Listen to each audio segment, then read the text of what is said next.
Morning बच्चों हमने chapter start किया हुआ था, आपको पता है जर्नल।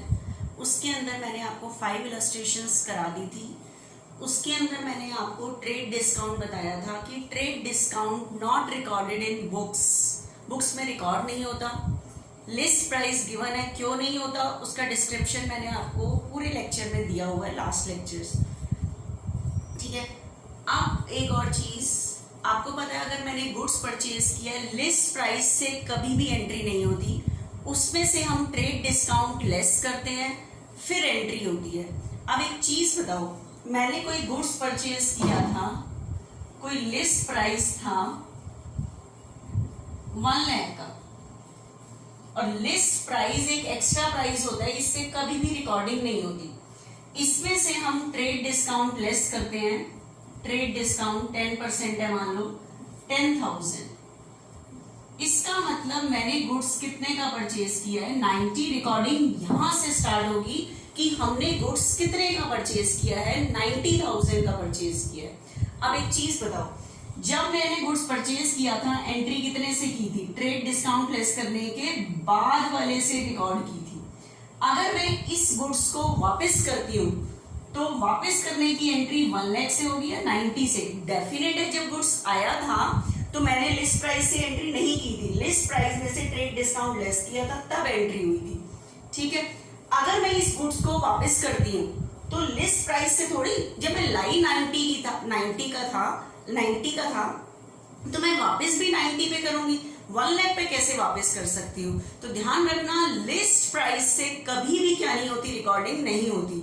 जब हमने गुड्स परचेज किया था तब भी लिस्ट प्राइस में से ट्रेड डिस्काउंट लेस किया था, तो अगर उसमें से हम कुछ गुड्स वापस करते हैं तो लिस्ट प्राइस से एंट्री नहीं होगी, लिस्ट प्राइस में से ट्रेड डिस्काउंट लेस होगा, वापस करने की एंट्री भी ट्रेड डिस्काउंट लेस करके ही होगी। जब मैंने आने की एंट्री लिस्ट प्राइस से नहीं की तो वापस माल करने की एंट्री लिस्ट प्राइस से कैसे हो सकती है? तो ध्यान रखना, इससे रिलेटेड मैं अब आपको ट्रांजेक्शन समझा रही हूँ। कुछ जर्नल एंट्री स्टार्ट हो रही हैं, उसके अकॉर्डिंग अब आगे करेंगे हम। ठीक है, तो देखना आज इससे रिलेटेड हमारी कुछ इलस्ट्रेशंस होंगी। ठीक है,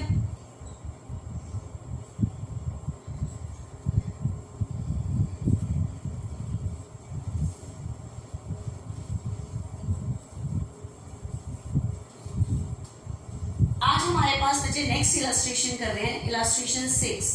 ध्यान से देखना, आपके पास ट्रांजेक्शन है, enter the following transaction in the journal of Hari and company. Illustration 6 है। ठीक है, ध्यान से देखना क्या है इसके अंदर। इसके अंदर आपके पास फर्स्ट ट्रांजेक्शन है बच्चे,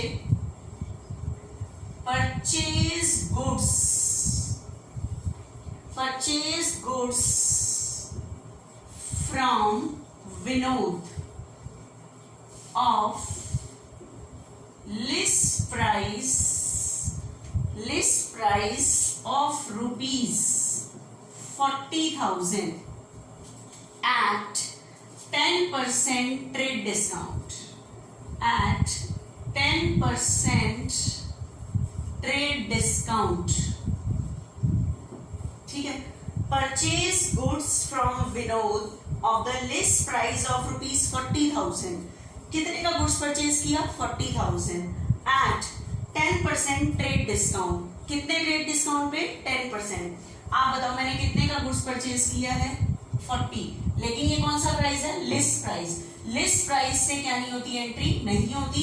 कितने ट्रेड डिस्काउंट पे, 10%। तो 40,000 लिस्ट प्राइस है, इसका 10% 4,000। तो लिस्ट प्राइस बताओ कितने का है, 4,000 ट्रेड डिस्काउंट।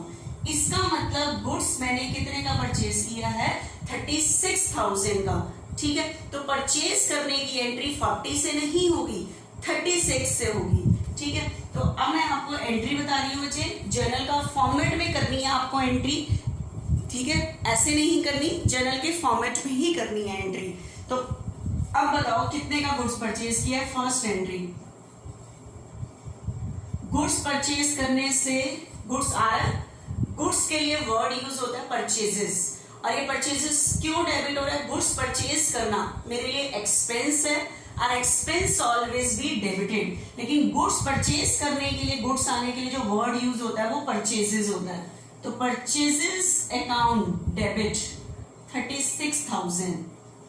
अब ये नहीं पता फॉर कैश या ऑन क्रेडिट, तो गिवन नहीं था, लेकिन नेम गिवन था किससे परचेज किया है, विनोद से, तो ऑन क्रेडिट एज्यूम करेंगे। तो हमने विनोद के बिजनेस ने विनोद के पैसे देने हैं। बिजनेस से जिसके भी पैसे देने होते हैं वो बिजनेस की क्या होती है, लायबिलिटीज। लायबिलिटीज का क्रेडिट बैलेंस, इंक्रीज पे क्रेडिट, डिक्रीज पे डेबिट। तो इस टाइम बिजनेस की लायबिलिटी इंक्रीज हो रही है, और बिजनेस की लायबिलिटी का नाम क्या है, विनोद। विनोद के पैसे देने हैं, तो विनोद क्यों क्रेडिट हो रहा है कि इसके पैसे बिजनेस ने देने हैं, ये चीज बिजनेस की लायबिलिटी है। ठीक है, 36,000 देने हैं विनोद के, तो ये एंट्री होगी। बच्चे जर्नल के फॉर्मेट में करना है, ऐसे नहीं करना। तो आपकी एंट्री बनी purchases account debit to Vinod.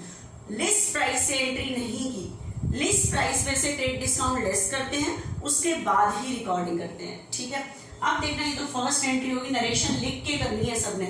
Next, उसके बाद नेक्स्ट ट्रांजेक्शन हमें दी हुई है बच्चे यहाँ पे सेकेंड ट्रांजेक्शन। इसके बाद है return goods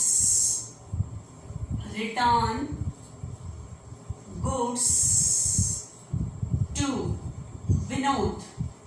return goods to Vinod of the list price of ₹4,000। अब ध्यान से सुनना बच्चे, एक चीज बताओ, क्या जब हमने विनोद से गुड्स परचेज किया था, क्या लिस्ट प्राइस से परचेज करने की एंट्री की थी, नहीं की थी। लिस्ट प्राइस में से ट्रेड डिस्काउंट लेस करके एंट्री की थी। अब मुझे बताओ, अगर मैं इसमें से कुछ गुड्स वापस कर देती हूँ, क्या लिस्ट प्राइस से एंट्री होगी? जब मैंने आने की एंट्री लिस्ट प्राइस से नहीं की, तो जाने की एंट्री हम लिस्ट प्राइस से कैसे कर सकते हैं? तो ट्रेड डिस्काउंट तो लेस होगा। ठीक है, अब बताओ, अगर आप कोई बुक परचेज करके आए थे, आपको बुक सेलर ने डिस्काउंट दिया, आपकी बुक 600 की थी, ठीक है, उसमें आपको 10% डिस्काउंट दिया 60, तो आपको बुक्स पड़ी 540 की, तो आप परचेज करके आए 540 की। अगर आपको वो बुक्स किसी भी वजह से वापस करनी पड़े, तो आप क्या कहोगे, बुक पे प्राइस लिखा हुआ है 600, आप 600 की वापस करो? नहीं, लेके 540 की आए थे, तो वापस भी 540 की करोगे। तो डिस्काउंट तो उतना ही लेस करोगे ना जितना परचेज करते टाइम आपने लेस किया था, वही रेट से लेस करोगे। ठीक है, तो ध्यान रखना, लिस्ट प्राइस से कभी भी क्या नहीं होती बच्चे, एंट्री नहीं होती। लिस्ट प्राइस से कभी भी नहीं होगी एंट्री। ठीक है, तो लिस्ट प्राइस से आपको कभी भी एंट्री नहीं करनी। देखना ध्यान से। अब बताओ, कितने लिस्ट प्राइस का गुड्स हम वापस कर रहे हैं? ये लिस्ट प्राइस है, इतने लिस्ट प्राइस का परचेज करते टाइम मेरा कितना डिस्काउंट था, 10। तो डेफिनेट है जिस डिस्काउंट पे मैं परचेज करके आई थी, वापस भी उसी रेट पे ही होगा। तो 4,000 तो बच्चे लिस्ट प्राइस है, लिस्ट प्राइस ₹4,000, ट्रेड डिस्काउंट 10% होगा 400, ट्रेड डिस्काउंट हो गया 4,000, लिस्ट प्राइस है इसका 10% 400। तो बताओ कितने का गुड्स वापस किया गया, 3600 का। कितने का, 3600। तो 4,000 से एंट्री नहीं होगी। जब मैंने परचेज करने की एंट्री लिस्ट प्राइस से नहीं करी, तो वापस करने की भी एंट्री लिस्ट प्राइस से नहीं होगी। तो इसका मतलब आपने जो गुड्स वापस किया है विनोद को, वो 4,000 का नहीं किया, 3600 का किया है। तो वापस करने की एंट्री 3600 से होगी। ठीक है, तो अब सेकेंड एंट्री बताओ, कौन सा गुड्स वापस कर रहे हैं, परचेज किया हुआ। तो परचेज किया हुआ हम गुड्स वापस कर रहे हैं, तो गुड्स जाएगा। ठीक है, गुड्स जाएगा हमारे पास। लेकिन आप मेरी बात को ध्यान से सुनना, गुड्स परचेज करने के लिए वर्ड यूज होता है परचेजेस। अगर मैं परचेज किया हुआ वापस करते हैं तो परचेज रिटर्न। गुड्स के लिए जो वर्ड यूज होता है परचेज रिटर्न। ठीक है, अब ये क्रेडिट क्यों होता है? ठीक है, purchase return, purchases return credit क्यों होता है? मैंने इतने का गुड्स वापस कर दिया 3600 का। आप बताओ, गुड्स परचेज करना मेरे लिए क्या है, expense. An expense always be debited. Increase पे डेबिट, गुड्स परचेज किया था, एक्सपेंस इंक्रीज हुए थे। लेकिन अगर मैंने गुड्स वापस कर दिया तो मेरा एक्सपेंस क्या हो गया, डिक्रीज। डिक्रीज पे क्रेडिट। तो ये परचेज रिटर्न जो क्रेडिट हो रहा है, मेरा जो परचेज एक्सपेंस था वो डिक्रीज हो गया। उसके बाद आप बताओ, विनोद के मैंने 36 देने थे, अगर मैंने गुड्स वापस कर दिया तो मेरी लायबिलिटी क्या हो गई, डिक्रीज। लायबिलिटी का बैलेंस क्रेडिट, इंक्रीज पे क्रेडिट।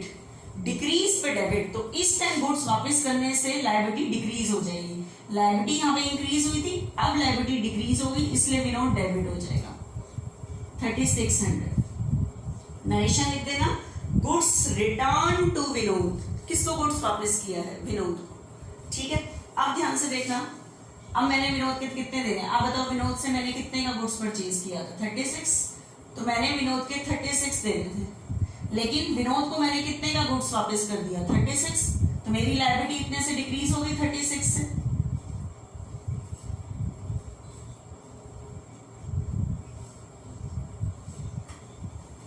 ठीक है, अब बताओ मैंने विनोद के कितने रुपए देने थे बच्चे?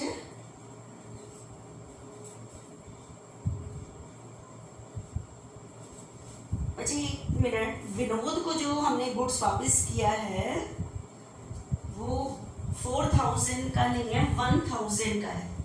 कितने का है? 1000। यहां जो मेरे पास है लिस्ट प्राइस है बच्चे 1000,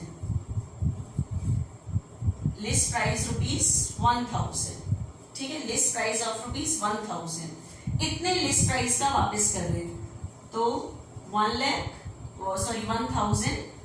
इसमें से ट्रेड डिस्काउंट लेस करो 10%, 100।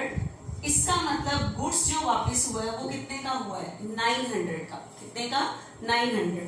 तो यह 36 नहीं आएगा, कितना आएगा? 900 आएगा। अकॉर्डिंग टू बुक मैंने 4000 से कर दिया था, 900 आएगा मुझे यहाँ पे। ठीक है, तो विनोद टू परचेज रिटर्न। अब मुझे बताना है यहाँ पे विनोद को मैंने कितने का गुड्स सोल्ड किया था? कितने का परचेज किया था विनोद से? 36 का। मेरी लायबिलिटी इंक्रीज हुई थी, लेकिन 1000 लिस्ट प्राइस का गुड्स वापस कर दिया था। लिस्ट प्राइस से एंट्री नहीं होती, इसका मतलब हमने जो गुड्स वापस किया है वो 900 का किया है। ठीक है, 900 का हमने गुड्स वापस कर दिया था, हमारी लायबिलिटी डिक्रीज हो गई। ठीक है, विनोद के हमने 900 अब नहीं देने। तो अब मुझे बताओ हमने विनोद के कितने देने हैं? 35,100 देने हैं। तो मेरी जो लायबिलिटी है वो विनोद को पे करने की 35,100 है। ठीक है, इतनी हमारी फुल सेटलमेंट है। इतनी विनोद को हमने इतने रुपए और देने वैसे 36 थे, लेकिन विनोद को हमने इतने का गुड्स वापस कर दिया, लायबिलिटी डिक्रीज हो गई। तो अब हमने विनोद के 36 नहीं देने, 900 लेस करके 35,100 देने हैं। तो विनोद की जो फुल सेटलमेंट है वो है 35,100। ठीक है, अब देखना next transaction. Next paid cash to Vinod. आपके पास नेक्स्ट ट्रांजेक्शन लिखी हुई है बच्चे यहाँ पे, paid cash to Vinod.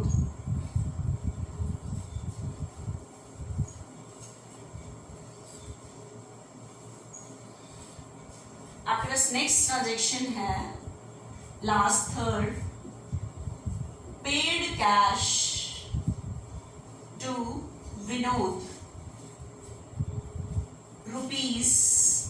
₹34,000 in full settlement of his account.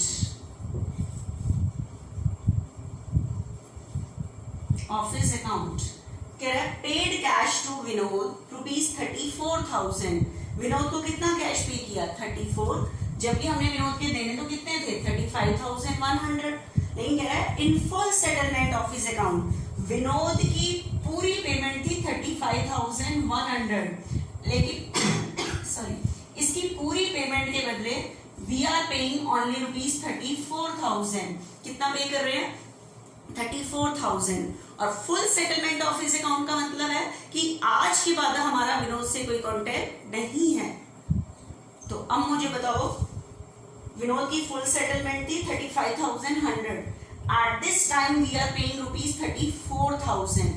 कितना पे कर रहे हैं? 34,000। तो बताओ मेरे पास से जाएगा क्या? Cash. Credit word goes out, cash पे कर रहे हैं 34,000 in full settlement of his account. बताओ उसकी पूरी पेमेंट कितनी थी विनोद की? 35,100, लेकिन पे कितना कर रहे हैं? इतना। तो 1100 का हम क्या रिसीव कर रहे हैं? डिस्काउंट। आप देखो कम पेमेंट कर रहे हैं, हम 1100 रुपए कम पेमेंट कर रहे हैं। ये हमारी इनकम है, and income always be credited. और इस इनकम को नाम क्या देंगे, डिस्काउंट रिसीव। कैश पे करते टाइम हम डिस्काउंट रिसीव कर रहे हैं, तो ये ध्यान रखना, ये टू कुछ बच्चों ने होमवर्क में ऐसे लिखा था, टू के नीचे ही टू आएगा, to discount receive, discount received 1100। ठीक है, अब डेबिट क्या आएगा, किसको पे कर रहे हैं, विनोद को, तो बिजनेस की लायबिलिटी क्या हो रही है, डिक्रीज। बताओ टोटल लायबिलिटी बिजनेस की कितने थी, 35,100। लायबिलिटी का क्रेडिट बैलेंस, इंक्रीज पे क्रेडिट, डिक्रीज पे डेबिट, इनका टोटल दोनों का 35,100। तो Vinod debit to cash to discount receive. Narration लिख देना, cash paid to Vinod and discount receive. कभी भी इस तरह की ट्रांजेक्शन पहले कैश और डिस्काउंट की अमाउंट लिख लो, इसका टोटल ही ह्यूमन बीइंग में आएगा, पर्सनल अकाउंट में आएगा। ठीक है, विनोद इंग्लिश सिस्टम के अकॉर्डिंग डेबिट हो रहा है, डेबिट ऑन द रिसीवर क्योंकि रिसीव कर रहा है, या आप ये कह लो लायबिलिटी डिक्रीज हो रही है, लायबिलिटी का क्रेडिट बैलेंस, इंक्रीज पे क्रेडिट, डिक्रीज पे डेबिट, हमने विनोद को पे कर दिया, तो बिजनेस की लायबिलिटी क्या हो गई, डिक्रीज, इसलिए डेबिट हो रहा है। ठीक है, तो ये हमारी बच्चे फिनिश हो गई क्या, इलस्ट्रेशन 6। अब देखना हम नेक्स्ट इलस्ट्रेशन करते हैं, इलस्ट्रेशन 7। ठीक है, हम नेक्स्ट इलस्ट्रेशन कर रहे हैं, इलस्ट्रेशन 7।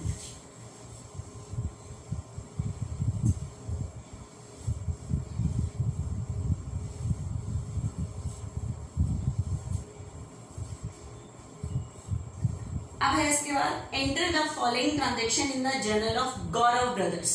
आपको पता है ये जो हम कर रहे हैं जर्नल में, जर्नल बुक है, उसके अंदर जो रिकॉर्डिंग कर रहे हैं वो जर्नल एंट्रीज हैं। ठीक है, तो देखना एक बारी, आपके पास फर्स्ट ट्रांजेक्शन है, sold goods to Kailash, sold goods to Kailash of the list price of rupees 1 lakh at trade discount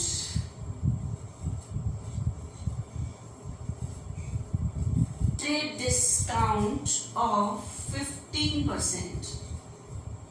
ठीक है, अब ध्यान से देखना, आपको पता है लिस्ट प्राइस से कभी एंट्री नहीं होती, ना परचेज की ना सेल की। ठीक है, जब आप सेल और परचेज की लिस्ट प्राइस से नहीं करते तो उस पर रिटर्न की भी नहीं कर सकते आप किसी हालत में। ठीक है, तो sold goods to Kailash of the list price of rupees 1 lakh, तो लिस्ट प्राइस कितने का है, 1 लाख, कितने परसेंट ट्रेड डिस्काउंट है, 15% ट्रेड डिस्काउंट, तो 1 लाख का 15% 15,000, 1 लाख का 15% 15,000, इसका मतलब हमने गुड्स कितने का सेल किया है, 85, इससे कोई मतलब नहीं है, तो एंट्री हमारी स्टार्ट ही 85 से होगी। इसका मतलब लिस्ट प्राइस, मतलब लिस्ट प्राइस एक एक्स्ट्रा प्राइस है, आपने सेल ही गुड्स 85 का किया है। ठीक है, तो बताओ गुड्स सोल्ड करने से फर्स्ट एंट्री गुड्स जाएगा, और गुड्स सोल्ड के लिए वर्ड यूज होता है सेल्स, और सेल हमेशा क्यों क्रेडिट होता है, माल बेचना हमारी इनकम है, and income always be credited. ठीक है, तो माल बेचना मेरी इनकम, और गुड्स सेल करने के लिए वर्ड यूज होता है टू सेल्स। 85 का हमने सेल किया है, और ऑन क्रेडिट सेल किया है क्योंकि गिवन नहीं है, नेम गिवन है, तो माल बेच दिया, कैश नहीं आया, तो किसी पर्सन ने बिजनेस के पैसे देने हैं, जिसने बिजनेस के पैसे देने होते हैं वो बिजनेस का डेटर, और डेटर बिजनेस की असेट, असेट का बैलेंस डेबिट, इंक्रीज पे डेबिट, तो इस टाइम डेटर इंक्रीज हो रहे हैं तो debit, Kailash, Kailash account debit 85,000। Narration लिख देना, गुड्स सोल्ड टू कैलाश, बच्चे जनरल के फॉर्मेट में करना है, ऐसे नहीं करना। ठीक है, सेकंड, अब देखते हैं सेकंड ट्रांजेक्शन क्या आएगी हमारे पास।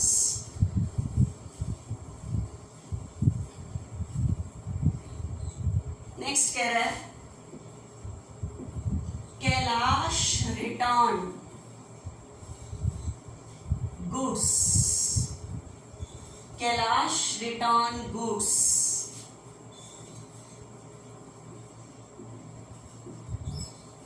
of the list price of rupees 4,000. Kailash return goods of the list price of rupees 4,000। बच्चे अभी अभी हमने कैलाश को सेल किया था और कैलाश ने इतने लिस्ट प्राइस का, ये लिस्ट प्राइस है, जब आपने बेचने की एंट्री लिस्ट प्राइस से नहीं की थी, ट्रेड डिस्काउंट लेस करके की थी, तो अगर वो माल वापस आता है तो आप लिस्ट प्राइस से कैसे एंट्री कर सकते हो? तो ट्रेड डिस्काउंट तो लेस करके ही करोगे। तो जो बेचते टाइम ट्रेड डिस्काउंट की रेट होती है, रिटर्न करते टाइम सेम होती है। ठीक है, तो लिस्ट प्राइस 4,000 है और डिस्काउंट की रेट थी, ट्रेड डिस्काउंट था 15%, सेम रहती है वो। 4 का 15% 600। इसका मतलब गुड्स जो वापस किया है कैलाश ने, वो 4 का नहीं किया, 4 तो लिस्ट प्राइस था, 3400 का गुड्स वापस किया है। ठीक है, ठीक है, 3400 का उसने गुड्स वापस किया है। अब बताओ, गुड्स सोल्ड करने से गुड्स गया था और सेल करना मेरी इनकम है, इनकम ऑलवेज बी क्रेडिटेड। अगर उसमें से कुछ गुड्स वापस आता है, गुड्स वापस आने के लिए वर्ड यूज करना है सेल रिटर्न, सेल किया हुआ अगर आता है। ठीक है, और सेल रिटर्न को डेबिट क्यों करते हैं? क्योंकि सेल करना मेरी इनकम है, सेल करने से मेरी इनकम इंक्रीज हुई थी। अगर गुड्स वापस आ जा रहा है तो इनकम क्या होगी? डिक्रीज। तो इनकम का क्रेडिट बैलेंस, इंक्रीज पे क्रेडिट, डिक्रीज पे डेबिट। ठीक है, तो इसलिए सेल्स रिटर्न डेबिट होता है। Sales return account debit. 3400 का गुड्स वापस आ रहा है। अब बताओ, जब मैंने सेल किया था तो डेटर इंक्रीज हुए थे, अब गुड्स वापस आ गया तो डेटर क्या हो जाएंगे? डिक्रीज। ठीक है, डिक्रीज डेटर का डेबिट, डेटर बिजनेस की असेट, असेट का बैलेंस डेबिट, इंक्रीज पे डेबिट, डिक्रीज पे क्रेडिट, तो डेटर डिक्रीज हो गए, इसलिए कैलाश क्रेडिट हो रहा है 3400 से। नरेशन लिख देना, goods return to Kailash, sorry goods return from Kailash. किससे गुड्स वापस आया है? कैलाश से। ठीक है, तो ये एंट्री हो गई आपकी। नेक्स्ट बच्चे, पहले कह रही हूँ ये पूरा जर्नल के फॉर्मेट में डेट पर्टिकुलर पूरा बना के, जैसे मैंने पहले समझाया हुआ है, बिल्कुल वैसे करना और नरेशन भी लिखना है। ऐसे मैं होमवर्क में नहीं देखूं। नेक्स्ट थर्ड, आप देखना ध्यान से। नेक्स्ट ट्रांजेक्शन है मेरे पास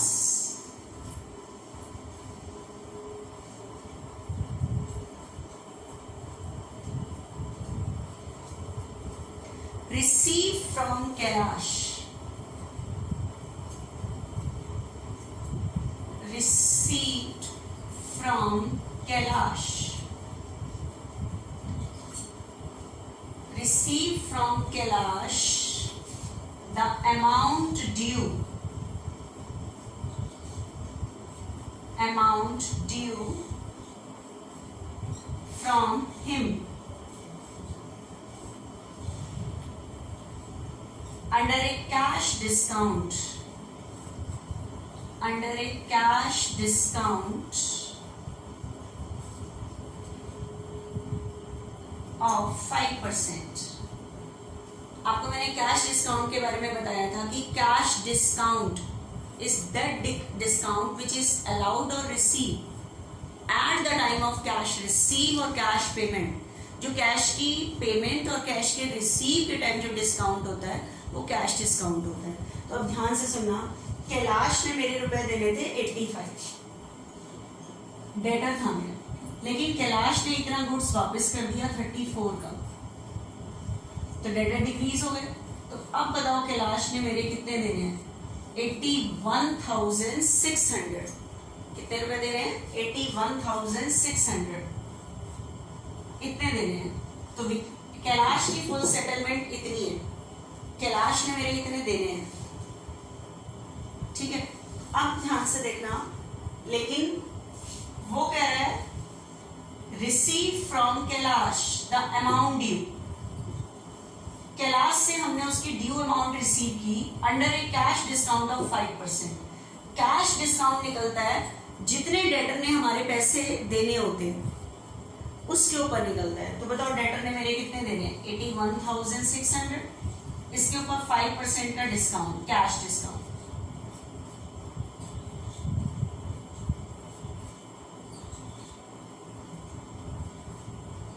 4080, तो ये कैश डिस्काउंट है under A cash discount of 5%। तो 81,500 जो कैलाश ने हमारे देने थे उसके ऊपर 5% डिस्काउंट 4080।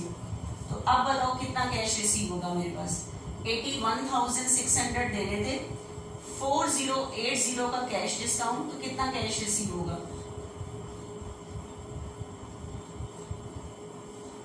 77,520 इतने कैलाश ने देने थे, कैश डिस्काउंट इतना और इतना कैश रिसीव होगा। तो बताओ कैलाश की फुल सेटलमेंट कितनी थी 81,600 और इतना कैश हम रिसीव कर रहे हैं, तो कैश 77,520 आएगा। तो debit what comes in, cash आएगा 77,520। आप बताओ कैलाश ने देने थे 81,600, लेकिन अपनी पूरी पेमेंट के बदले सिर्फ इतना दे रहे हैं, तो इतना पैसा आपके पास कम आएगा। तो ये आपके लिए एक्सपेंस है, बिजनेस का एक्सपेंस है, और ये आप डिस्काउंट दे रहे हो जिसे हम कहते हैं डिस्काउंट अलाउड। तो डिस्काउंट अलाउड मेरे लिए एक्सपेंस है, and expense always be debited. ठीक है, तो डिस्काउंट अलाउड अकाउंट डेबिट